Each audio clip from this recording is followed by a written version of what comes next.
Alright guys, welcome back to another one. So let's talk Nintendo Switch 2 and Kingdom Hearts. I feel like we should probably discuss this considering we recently got the full unveiling of the system.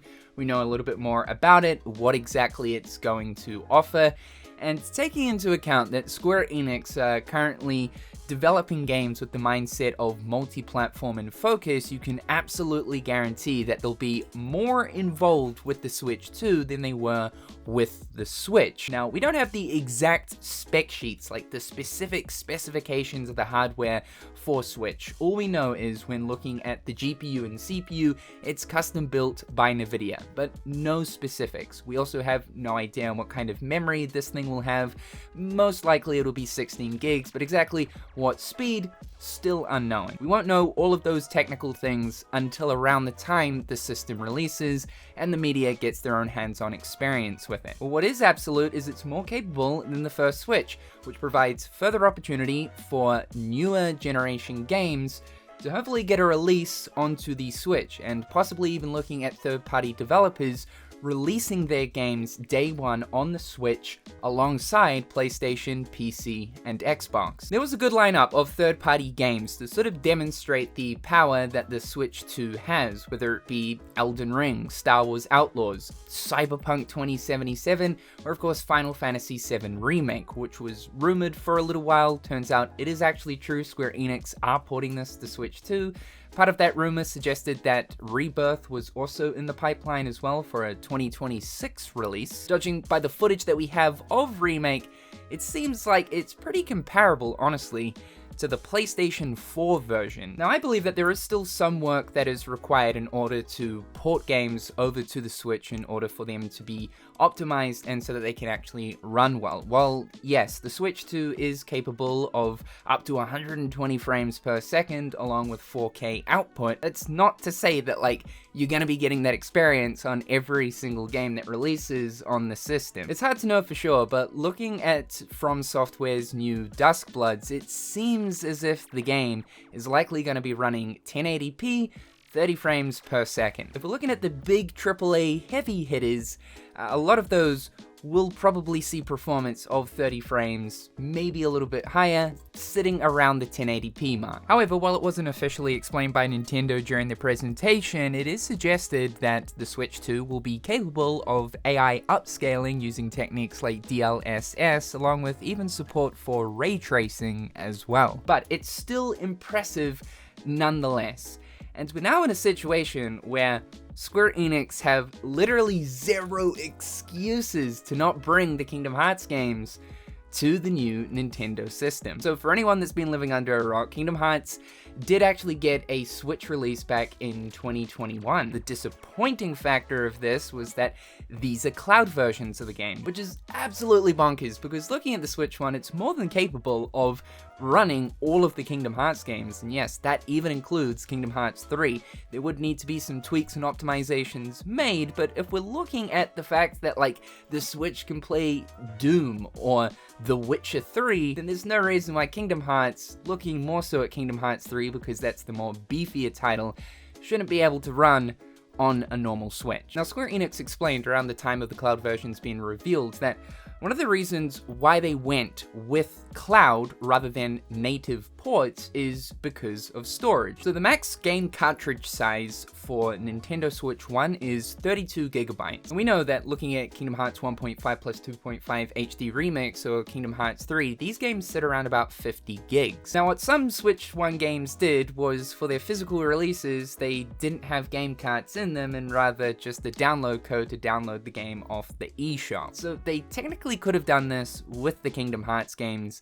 given the size issue, and to allow people to download each Kingdom Hearts game individually. But now with the Switch 2, I feel like the storage excuse here is kind of ruled out because the internal storage of the Switch 2 is much larger than the Switch 1 of 32 gigs. It now goes all the way up to 256. But also too, game cards are double the size. So now the biggest game cartridge for Switch 2 is 64 gigs.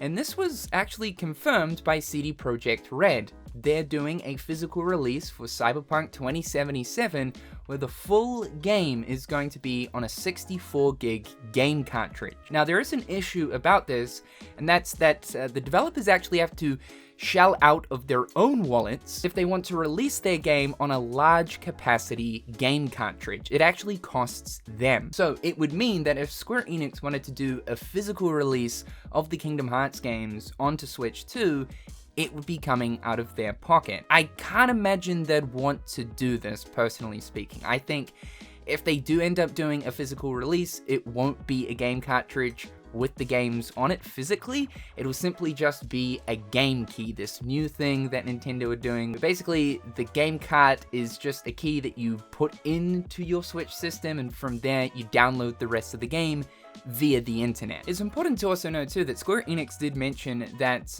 production of native versions of the Kingdom Hearts games for Nintendo as of 2021 was still undecided. So just because cloud versions of the games exist is not to say that sometime in the future native versions won't come. And Hazuma even mentioned here that they were willing to take in feedback from the release of these versions, which we can all pretty much assume has been negative. No one wanted cloud releases of the Kingdom Hearts games, especially when the Switch 1 was more than capable of natively playing them. So now, with a more powerful system with Switch 2, especially given that the performance of something like Kingdom Hearts 3 is going to be all the more better compared to if it had received a native version on Switch 1, there is just no excuse but to release these games onto this system. Especially now that we're seeing something like Final Fantasy VII Remake, a technically more demanding game than something like Kingdom Hearts 3, given that it's a 2020 title. The big thing though that I'm curious to know is if Square Enix will end up launching their future titles day one on Switch going forward. And it's also going to be interesting to see if a lot of other third-party developers do this as well. I mean, it's incredibly beneficial. The Switch is basically the most popular console right now and is fast-tracking on its way to becoming the best-selling video game console, dethroning PlayStation 2 of all time. I'm sure Switch 2 is going to see similar, if not better success. And I think that most developers know this and are forecasting the success of Switch 2, so they're probably going to want to utilize this as a major opportunity platform to release their games on to further bolster sales. But it does come down to that problem of, as time goes on, and especially considering that in the next 3-4 years, we're probably going to see the next iteration of the Xbox and PlayStation, games are going to continue to get more demanding. Eventually, it will get to a point where the Switch 2 just won't be able to keep up, and further work is going to be required in order to optimize games to properly run on that system. But I would like to think that most developers are willing to put in the extra time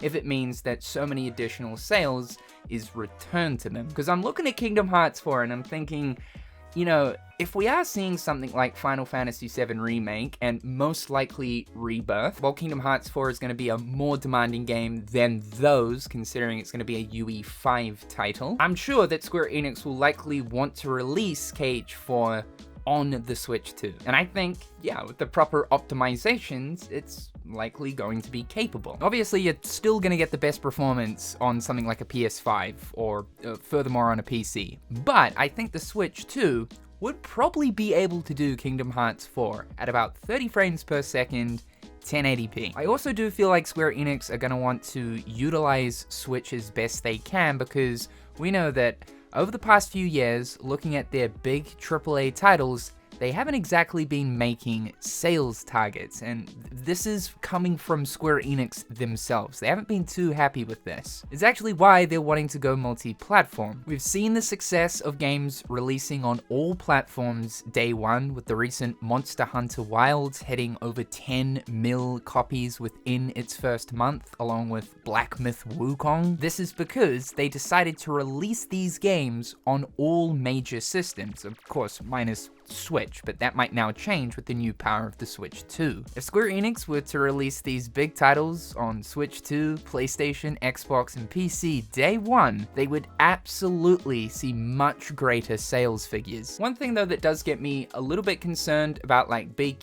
AAA heavy-hitter titles also releasing on Switch is how Switch will keep up with the SSD technology that a lot of games require nowadays. Nintendo didn't actually talk about what kind of storage is in the Switch 2 other than it's a 256 gigabyte internal storage. They didn't mention if it's using an NVMe or an SSD of sorts. I'm sure it probably is to a certain degree, but when looking at physical games, the read speed is based off of the game cartridge, and it has been confirmed that Switch 2 carts are faster. We also know that the Switch 2 will only accept micro SD express cards, which are significantly faster SD cards than normal regular micro SD. They're still not to the same degree though as NVMe SSDs. And so when I look at a game like Final Fantasy VII Rebirth, which absolutely requires an SSD, again, this is going to require the developers to go in and to make further adjustments so that the game can run properly, trying to work around the SSD issue for Switch 2. Again, it's hard to kind of gauge exactly what the Switch 2 is capable of without knowing the exact technical specs of the system. But I do feel as if we will end up seeing a very bright Kingdom Hearts future looking at Switch 2, especially with Square Enix's multi-platform focus. I think at this point it's really only a matter of time before we see the complete Kingdom Hearts collection make its way to this system. Now guys, leave your thoughts and opinions in the comment section down below. I would love to know. Be sure to slap a like on this video, it helps me out more than you know. Subscribe to the channel if you haven't already. As always, a big thank you to my wonderful patrons. I hope you're all having a fantastic day, and we'll talk again real soon.